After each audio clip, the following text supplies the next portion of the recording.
Despite cultural differences, kaiju films have been historically popular within American and Japanese audiences. The purpose of this investigation is to analyze how the unique cultures of Japan and America have impacted the kaiju genre within their respective films. The term kaiju is a Japanese word roughly translating to strange beast, and is defined by the Oxford English Dictionary as any of various giant monsters featured in Japanese films and television programmers, or those in a similar style made elsewhere. The genre was originally popularized by the 1954 Godzilla film, which introduced the now common themes and tropes of the kaiju genre. Originally, this kaiju film was made to show the destructive nature of humanity and served as a social commentary on the use of nuclear weaponry after the events of the Hiroshima bombing in Japan. Two more modern films that are defined by the kaiju film genre are Shin Godzilla, a Japanese film directed by both Hideki Anno and Shinji Higuchi in the year 2016, and Godzilla, an American film directed by Gareth Edwards in 2014. I chose to analyze these films because they both fit within the kaiju monster film genre and have a general focus on the same monster, Godzilla, or commonly referred to as Gojira in Japanese cultures. In addition to this, both films originate from two completely different cultures, Japan and America. Kaiju films have historically been most popular within these two countries and their respective audiences. Finally, both films were produced within the last decade, which directly benefits this analysis as both films will most closely represent modern society within their respective cultures. The first film in analysis, Shin Godzilla, was a Japanese kaiju film originally produced in the year 2016. In this film, a team of government leaders, military officers, and Japan's best scientists worked together to attempt to stop a rampaging nuclear monster evolving from nuclear waste that was previously discarded in the ocean. A few years before the film was made, there was an event known as the Fukushima nuclear accident on March 11, 2011.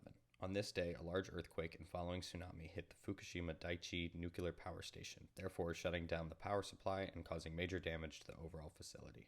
The natural and man-made disaster inspired director Shinji Higuchi to create a modernized film within the kaiju genre in order to reflect the social problems of the time, according to Higuchi. When discussing the Fukushima nuclear incident, Higuchi stated, "In a way, those disasters are the kaiju of our day. We were concerned with what would happen to regular people if Godzilla were real." Similar to the original 1954 film, Higuchi took inspiration from a significant historical disaster that damaged the Japanese spirit. The second film, Godzilla, is an American kaiju film released in the year 2014 and directed by British director Gareth Edwards. This film follows an American soldier as he attempts to return home to his family in California, while an ancient kaiju, Godzilla, hunts down two monsters, wreaking havoc through many populous cities across the world. As opposed to serving as a direct commentary on a specific event, this film serves as a modern retelling of the classic 1954 Godzilla film, as Gareth Edwards attempted to develop revised themes from the original film. Edwards is quoted as saying, "He really represents nature, like the world, I guess, in our film, and the Mutos represent our abuse of nature. So Godzilla is here kind of because of our sins and our misuse of the power of nature." While the themes differ slightly, Edwards attempts to keep the original ideas of nature and the dangers of nuclear power. First, I will analyze the practical and visual effects used to create Godzilla in both of these films. In an attempt to maintain some of the styles and realism of older Godzilla films, the directors of Shin Godzilla wanted to use a mix of practical effects and visual effects. In certain scenes like the one shown, it was more beneficial to use computer-generated imagery, or CGI, for close-up detailed shots of Godzilla. However, the production team also utilized a lot of practical effects, such as miniature sets, demolition, and even a miniature puppet model of Godzilla. While the puppet was mostly used for modeling, it also was used on miniature sets for certain scenes and reflects old styles of using a human-sized costume of Godzilla in the original films. Film critic Ali Valet perfectly describes the final product as an experience where the creature felt real and palpable, with a timeless kaiju movie charm, a more contemporary realistic vision. On the other hand, the 2014 American Godzilla film relied almost entirely on the use of CGI and special effects to create Godzilla as well as the other monsters throughout the film.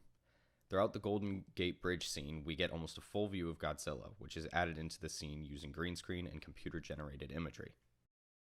The director, Gareth Edwards, was known for his work on a film called Monsters, in which he began to dabble with the use of CGI for grandiose monsters. With the help of famous producing company, Legendary Pictures, and distribution by Warner Bros. Pictures, Gareth Edwards was supported both financially and professionally with access to the styles and technologies of American Hollywood. The use of CGI to entirely create the various horrific monsters of this film is a direct effect of the support from these significant American film companies. The differences in the use of practical versus computer-generated effects between these films really represents their cultural differences as well as the opposing technologies and finances available to each production team. Next, I will analyze how camera movement and point-of-view shots are used in each individual film. Throughout many scenes in Shin Godzilla, there is actually a severe lack of camera movement, as many of the shots are still shots. This is used two ways throughout the movie, one highlighting the strict nature and seriousness of the Japanese government, specifically in scenes which the main characters hold board meetings with government and military leaders.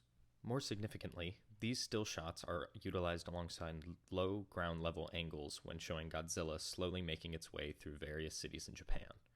These scenes were filmed in this way in order to really emphasize the size and terror of Godzilla. Although they are not exactly point-of-view shots, the viewer is still placed in a position in which they have to look up at the horrific creature looming above them, which in turn is very effective at employing feelings of helplessness throughout the film. In attempts to create a similar effect, the 2014 American Godzilla film also uses a lot of these ground-level shots. However, these scenes are not recorded in a still frame, and the camera movement implemented throughout can be considered true point-of-view shots, where it appears as if the cameraman is a character within the story.